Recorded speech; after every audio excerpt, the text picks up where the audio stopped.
TV Vlog, shout out. Subscribe natin. Ayan, salamat po Kuya Bal Santos Patuloy.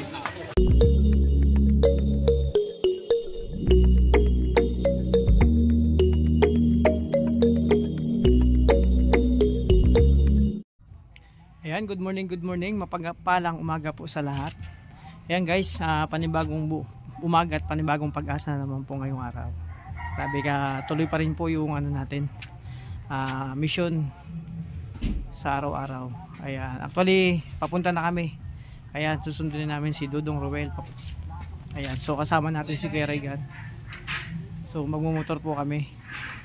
Motor lang doon para mas mabilis ang biyahe. So abangan nyo po mamaya yung mga kasusunod na kaganapan kasama ang sila Dudong Ruel. Ayan si Kuya Regan. Ayan, siya yung driver ko ngayon. Grabe, sarap buhay pag may driver. Sasakay-sakay ka lang. O diba? Magmumotor lang kaming dalawa. Ayan, abangan nyo po mamaya ang susunod na kaganapan dun sa Paracale. So ayan. Ayan guys. Grabe. Mainit. So dahil muna kami dito sa motor trade. Oh. Kasi magpapa-change oil din muna. Magdudong Ruel. Ayan, kasama pa natin. Siya yung driver ko ngayon.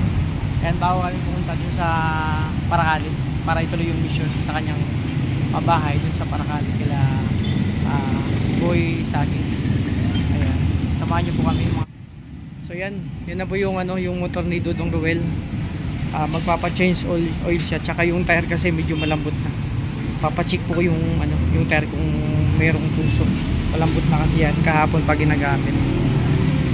Ayan, so kailangan din ng change oil ng kanyang motor.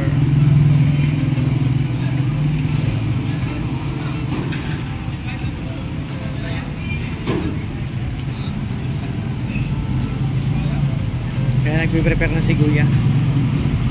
Change oil muna unahin.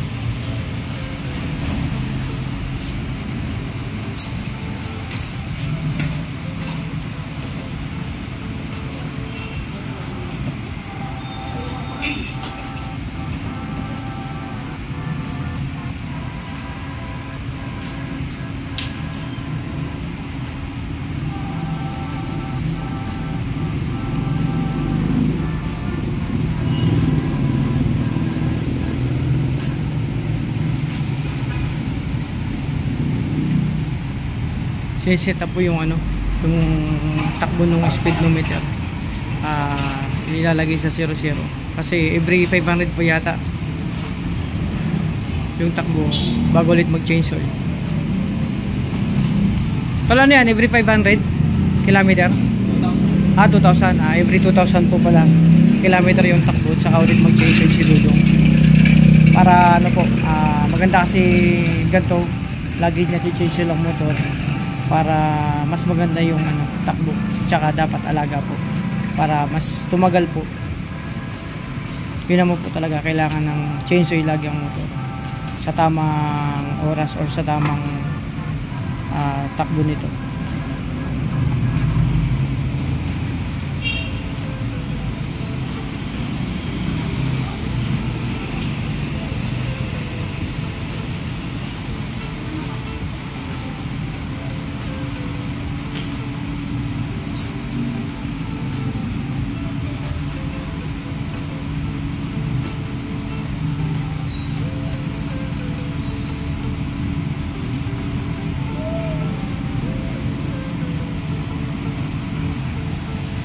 Hindi pa lang bukas na yung makina.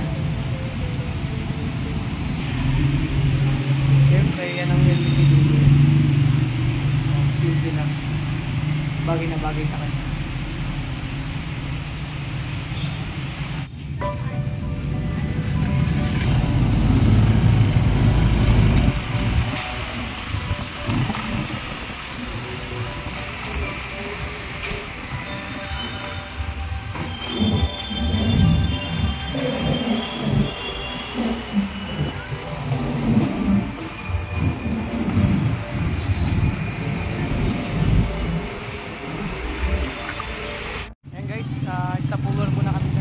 Kakain muna kami din nila Dudong Ruel kasama si Kuya Regan. Ayan, syempre tapos na kami kumain. Grabe, pawis na pawis kami. Kaming tatlo lang magkakasama ngayon. Wala yung nagabi. Papunta na kayo maya sa Paracale. Medyo malayo pang biyahe namin. Ayan, samahan nyo po kami sa aming papunta.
Ayan, isa po pumulit muna ulit kaming tatlo. Ayan, ito yung motor ni Dodong. Ang bilis tumakbo. Oh, di ba? Ito naman kay Kuya Regan. Ako walang motor, nakikiangkas lang. Oh, di ba?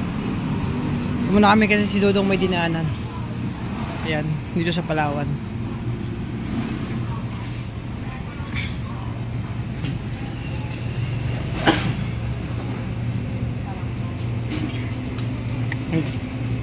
Dahil muna kami dito. Nakatapos nang kumain kanina. Grabe, nakadalawang kanin ako. Sira lagi ang diet ko. Ayan, ano pa? 7 kilometers pa. Papuntang Paracale. Ayun, no. So, malapit-lapit na rin. 7 kilometrong ano namin ang bibiyay papuntang Paracale. Nandun na sila, Kuya Alex, nauna na dun. Ayan. Salamat sa magandang panahon. Salamat tayo sa Panginoon dahil laging magandang panahon ay binibigay para magawa ng tagumpay ang misyon.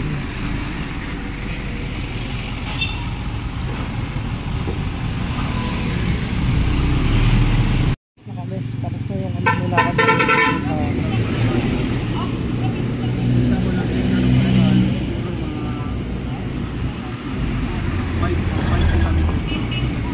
nakalay pa si Dugong Google.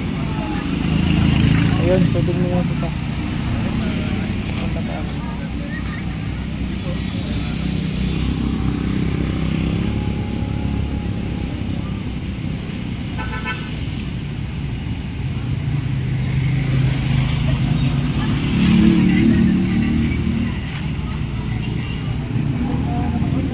Kaming tatlo lang magkakasama, si Kuya Regan at si Dudong Dudong.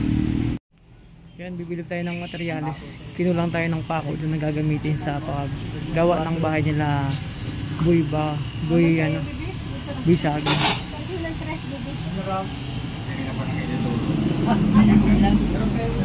Ayan, bili tayo ng pako.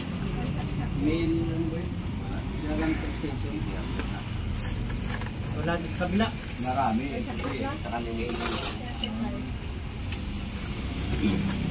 Ang gusto mo yung pangbutil.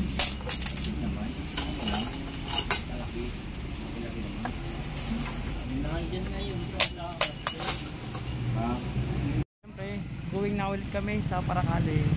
7 kilometers pang amin lalakbayin. Kaya inaayos lang idudun yung kanang GoPro. Ayan, sige, Regan, prepare na. Grabe, sila Kuya Alex nandun na. Nauna na sila dun. Susunod kami. Ayan, para tulungan, para tumulong dun sa pagbuo ng bahay nila buhay saging.